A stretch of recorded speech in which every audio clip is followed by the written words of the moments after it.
Hello friends, आपण को ओडिया ताजा खबर यूट्यूब चैनल ले स्वागत। आपण को अनुरोध वीडियोटी को संपूर्ण देखंतु। फ्रेंड्स, ग्रेजुएशन शेष वर्षर छात्र छात्री मानक पई आसिला गुरुत्वपूर्ण खबर। उच्च शिक्षा विभाग तरफ खूब शीघ्र अर्थात अगस्त मास प्रथम सप्ताह सुधा एकक पीजी परीक्षा निमंते विज्ञप्ति प्रकाश पाइबाकू जाउछि। राज्यर समस्त विश्वविद्यालय और स्वयंशासित महाविद्यालय स्नातकोत्तर पीजी पाठ्यक्रम सबु विषय नामलेखा एकक परीक्षा प्रवेशिका हेब। कोरोना जगु राज्य में अधिक परीक्षा केन्द्र कराजिवो। घर निकट में थिबा स्वयंशासित महाविद्यालय और विश्वविद्यालय छात्र छात्री परीक्षा दे पारिबे।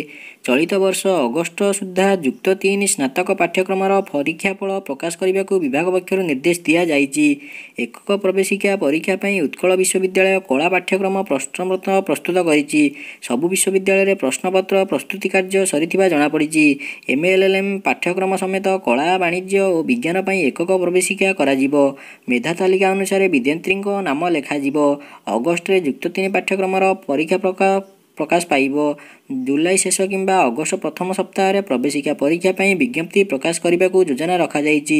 अगस्त शेष सुधा छात्र छात्री माने आवेदन करि परिबे। सेप्टेम्बर तृतीय सप्ताह शेष सुधा परीक्षा सारिबा को योजना रहिछि। सेप्टेम्बर शेष सप्ताह रे सबु विश्वविद्यालय पई एकक मेरिट लिस्ट बा मेधा तालिका प्रकाश कराजिवो। राज्य उच्च शिक्षा परिषद पक्षरु परीक्षा को परिचालना कराजिवो। साम्स जरिया रे छात्र छात्री माने आवेदन करि परिबे।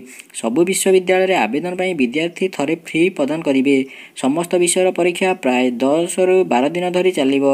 उच्च शिक्षा परिषद उपाध्यक्ष प्रोफेसर अशोक दास कहते राज्य में एकक पीजी नामलेखा प्रवेशिका परीक्षा करने को योजना रही।